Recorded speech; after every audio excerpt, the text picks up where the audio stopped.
আমার 3টা পাতলা কাপড় আমার আসল বিছানা হবে।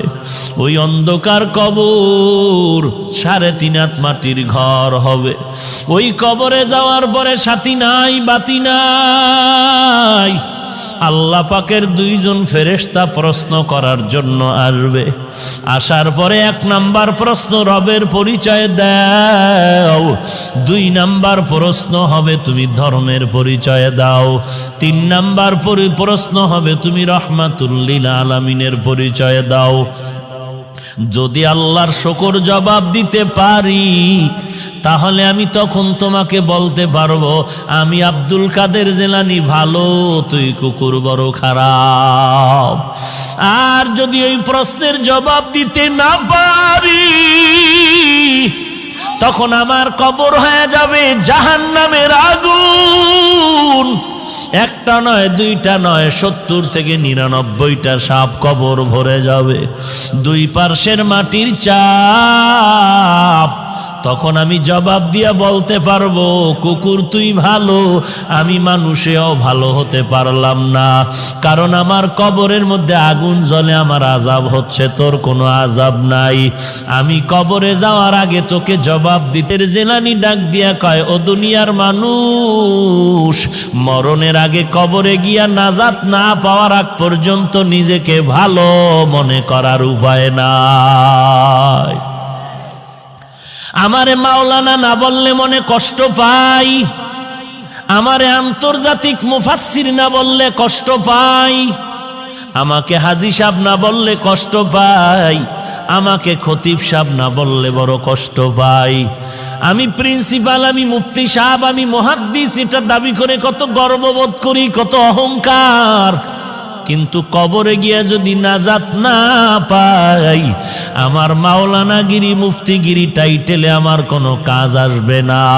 আর আমার টাইটেল লাগবে না যদি কবরে গিয়া আমলের কারণে আল্লাহ মাফ করে দেয়।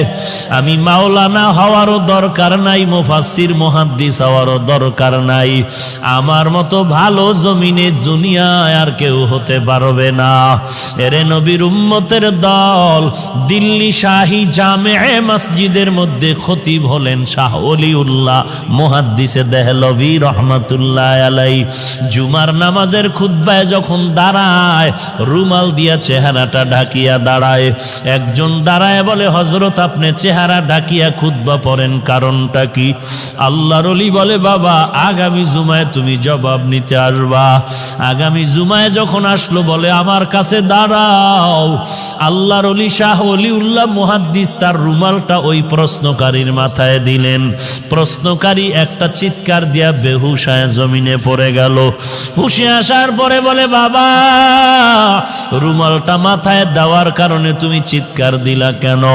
ওই লোকটা বলে, আল্লাহর কসম, আপনার রুমাল আমার মাথায় দেওয়ার পর দিল্লির বিশাল শহরে তাকায়া দেখলাম লক্ষ লক্ষ মানুষের মধ্যে কোনো মানুষ নাই। মাঝে মাঝে 2-1টা মানুষ দেখা যায়, আর বেশিরভাগ দেখা যায় কুকুর আর বানরের সুরতে। গর্ব সুরত আদমি ইনসাবুদে আহমদবু জাহলো হামেক সাবুদে আদমিরা আদমিয়ত লাজিমাস আউদেরা গরবুনা বাশুদ হি জামাস। গোটা দুনিয়াটা শাসন করেছেন 2 জন, শোষণ করেছে 2 জন। একজন শাসনকর্তা সুলাইমান পয়গম্বর, আর একজন শাসন করেছিলেন বাদশাহ যুলকারনাইন। ইন্তেকালের আগে বাদশাহ যুলকারনাইন বললেন, মরার পরে জানাজা পড়াইয়া কাফনের ভেতর থেকে হাত 2টা বের করে এলাকায় ঘুরায় ঘুরায় কবরে নিয়ে যাওয়া। যখন জানাজার পরে এমন করা হলো, দুনিয়াওয়ালারা কয়, দেখ দেখ, দুনিয়ার ক্ষমতা পাইয়াও লোভ এখনো সামলাইতে পারে না, মরার পর আরো চায় আরো চায়। ইমানওয়ালা কয়, না রে বেয়াকুফ, না না, বাদশাহ যুলকারনাইন গোটা মানুষের সবক দিয়া গেল। আমি দুনিয়ার পুরা ক্ষমতা পাইয়াও আজ খালি হাতে কবরে যাইতেছি। এরে নবীর উম্মতের দল, কিসের মাস্তানি আর কিসের বাহাদুরি করো? তোমার আপন ছেলে যার জন্য তোমার ঘাম নষ্ট করে কামাই রুজি করে বাড়ি গাড়ি করো, ওই ছেলেটা তোমার গুনার ভাগ নিবে না, ওই মেয়েটা তোমার গুনার ভাগ নিবে না, তোমার মা তোমার আপন গুনার ভাগ নিবে না। দুনিয়াতে যদি মামলায় পড়ে যাও, বিপদে পড়লে দেখছো নি মা বাবায় বলে এই সন্তান আমি চাই না, একটু বিপদে পড়লে মা সন্তানেরে ভুলিয়া যায়, আবার সন্তান মা বাবারে ভুলিয়া যায় স্বার্থের ভরি টানে ভরিয়া। অতএব তুমি কার পিছনে দৌড়াও, সব বাদ দিয়া তুমি আমার মাওলার সাথে যোগাযোগ লাগায়া দাও।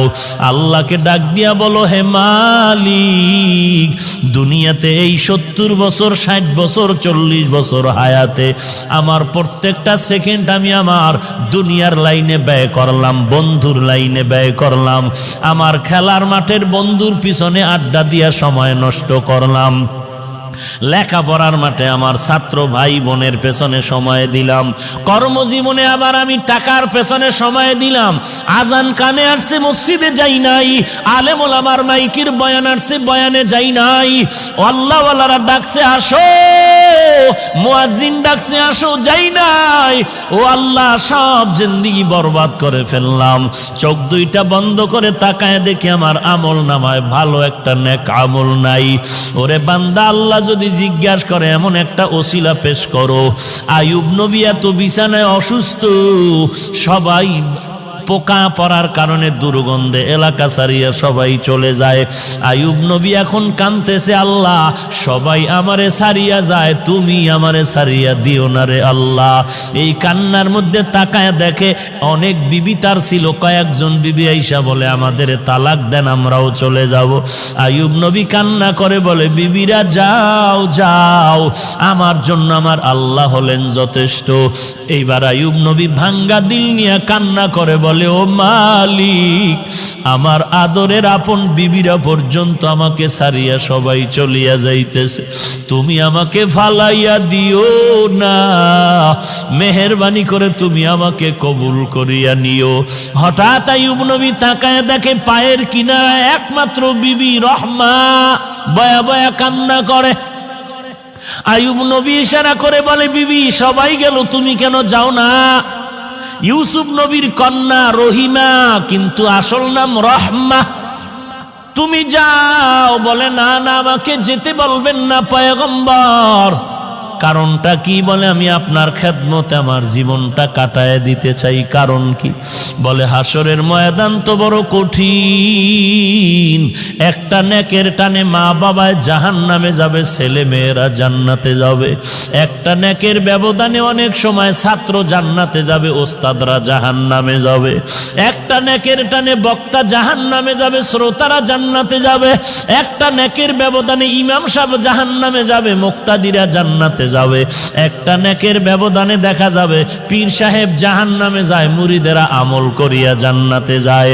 এরে নবীর উম্মতের দল, রহমা নামের বিবি কান্না করে বলেন, ওই হাসরের ময়দান এমন একটা ভয়ঙ্কর ঘর, একটা জায়গা, সূর্য মাথার উপরে নেমে আসবে, সূর্যের তাপে জমিনটা তামা হয়ে যাবে, ওদিকে জাহান্নামের আওয়াজ, ওদিকে আমার আল্লাহ তাআলার কুদরতের আওয়াজ।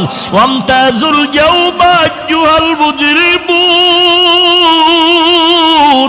এরে গুনাহগারের দল, নেককারদের থেকে তোরা আলাদা হয়ে যা।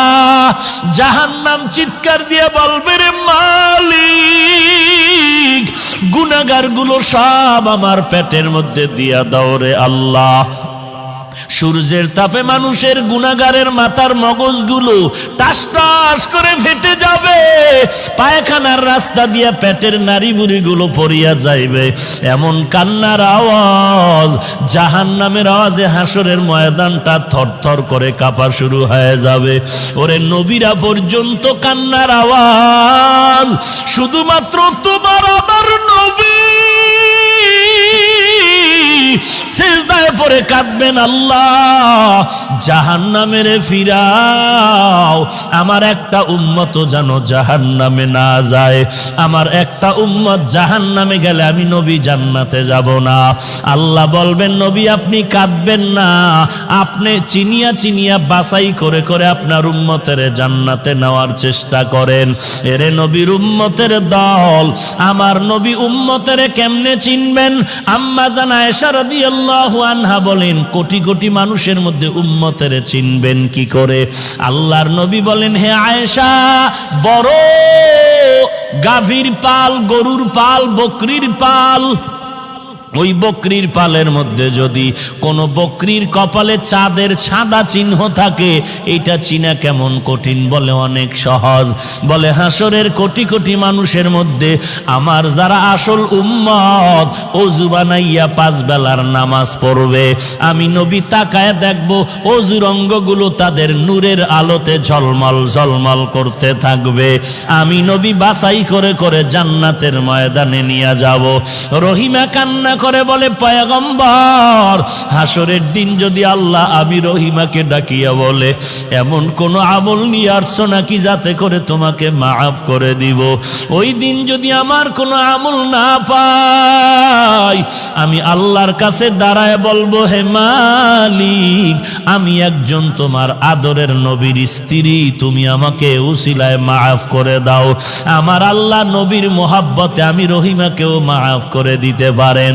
এরে পর্দার আড়ালের মা, আমি হাফিজুর রহমানের মা, তুমিও মা। মনটা কি চায় না একজন আলেমের মা হয়ে কবরে যাও, একজন হাফেজে কোরআনের মা হয়ে কবরে যাও।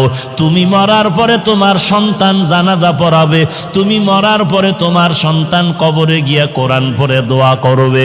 যদি এমনটাই চাও, স্বামীর খেদমত করো, সন্তানের কোরআনওয়ালা বানাও, আল্লাহর মোহাব্বত নিয়ে পর্দা করে চলো, আর আল্লাহর কাছে চোখের পানি ছেড়ে কান্না করো, আল্লাহ এমন সন্তানের মা বাবা বানায় দাও যেই সন্তান আমি মরার পরে জানাজার ইমাম হতে পারে। এরে যুবক, আল্লাহর কাছে তওবা কর। যৌবনের 3 ভাগের 2 ভাগ গুনাহের কাজে ব্যয় করছো, আর কয়দিন বাহাদুরি করবি? এখান থেকে ঘর পর্যন্ত যাওয়ার গ্যারান্টি তোর হাতের মধ্যে নাই। এরে যুবক, আমিও তো তোর মতো একটা যুবক সন্তান। তোর ডানে বামে তাকায়া দেখ, তোর মতো যুবক স্কুল কলেজে পড়ে নামাজ বাদ দেয় না, তুই কেন পারো না? তোর মতো যুবক র্যাব আর্মি পুলিশ বিডিআর চাকরি করে নামাজ বাদ দেয় না, তুমি কেন পারো না? তোমার মতো যুবক তাকায় দেখো, কৃষি কাজ করে, নদীতে কাজ করে, শ্রমিকের কাজ করে, নামাজ বাদ দেয় না, তুমি কেন পারো না? কয়দিন আর গুনার কাজ করবি রে বাবা? জাহান্নামের আগুন কি সহ্য করতে পারবি? আল্লাহর কোরআনটাকে তুই কি মিথ্যা মনে করেছো? নবীর হাদিস কি মিথ্যা মনে করেছ? আল্লাহর কোরআনের আওয়াজ এক জাররা পরিমাণ গুনাহ নিয়ে যদি কবরে যাও, ওই কবরের 2 পার্শ্বের মাটির চাপ পাজরের হাড় চুরমার হয়ে যাবে, সহ্য করতে পারবি না রে আল্লাহর বান্দা।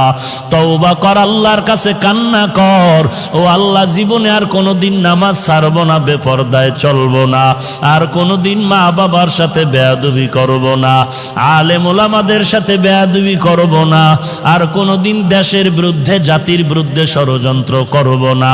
সহিভাবে কোরআন পড়ে নামাজ পড়ব, নবীর তরিকায় চলব।